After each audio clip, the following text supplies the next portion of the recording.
Bienvenue sur notre chaîne. Aujourd'hui, nous mettons à l'honneur quelques incroyables contributions des célébrités noires et d'autres du 16 juillet qui ont marqué l'histoire et continuent d'inspirer le monde entier. De la musique au cinéma, en passant par le sport, la littérature, la politique et autres, découvrons ensemble les parcours fascinants de ces figures emblématiques. Restez avec nous pour un voyage inspirant à travers leur vie et leurs légendes. Allez, c'est parti. 16 juillet 622. En ce jour du 16 juillet 622, début de l'ère musulmane. Persécuté par des tribus arabes polythéistes mécoises qui ne croient pas à la conversion à un Dieu unique, Mahomet quitte la Mecque pour se réfugier à Yathrib, la future Médine. C'est à partir de cette ville, rebaptisée Madina al-Nabi, ville du prophète, qu'il va diffuser son message religieux à toute la péninsule arabique. Pour les musulmans, le départ de Mahomet marque le début de l'ère musulmane.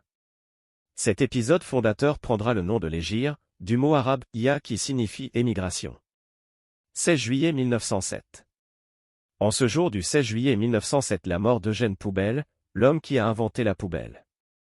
Il avait mené une politique d'assainissement de Paris en imposant aux Parisiens en 1884 le dépôt des ordures dans des boîtes spécialement prévues à cet effet.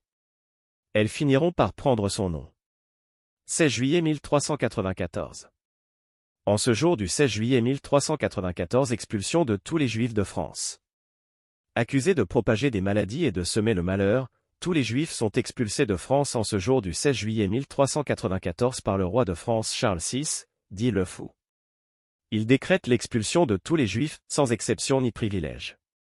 C'est la troisième fois que les Juifs sont expulsés de France depuis le début du siècle, 1306 et 1322. Ils sont rendus responsables de la famine, de la misère et même de la folie du roi. Les Parisiens les insultent en place publique. Le roi et la reine de France leur donnent jusqu'au 3 novembre pour regagner les frontières du royaume. Il n'existera plus de communauté juive en France jusqu'au XVIe siècle. 16 juillet 1947. En ce jour du 16 juillet 1947, la naissance de Assata Shakur, exilée depuis 1979 à Cuba. Elle est la plus grande révolutionnaire que le peuple noir ait jamais connue.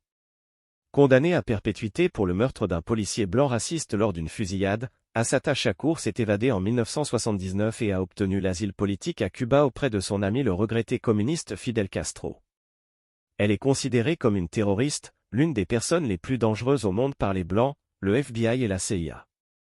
Recherchée par Interpol et toutes les polices du monde, Assata Shakur est pour nous le peuple authentique négro-africain, une légende vivante de la cause noire dans le monde entier. Elle a mon soutien total, indéfectible et mon respect total. C'est une vraie négro-africaine, comme on les aime dans ce groupe historique révolutionnaire communiste anti-américain, les Noirs. Merci d'avoir regardé cette vidéo. Nous espérons que vous avez été inspirés par les histoires incroyables de ces célébrités qui ont laissé une empreinte indélébile, la politique et autres. Leur parcours nous rappelle que la détermination et le talent peuvent changer le monde. N'oubliez pas d'aimer, de vous abonner et de partager cette vidéo pour célébrer leur contribution. Restez avec nous pour découvrir encore plus d'histoires inspirantes. À bientôt!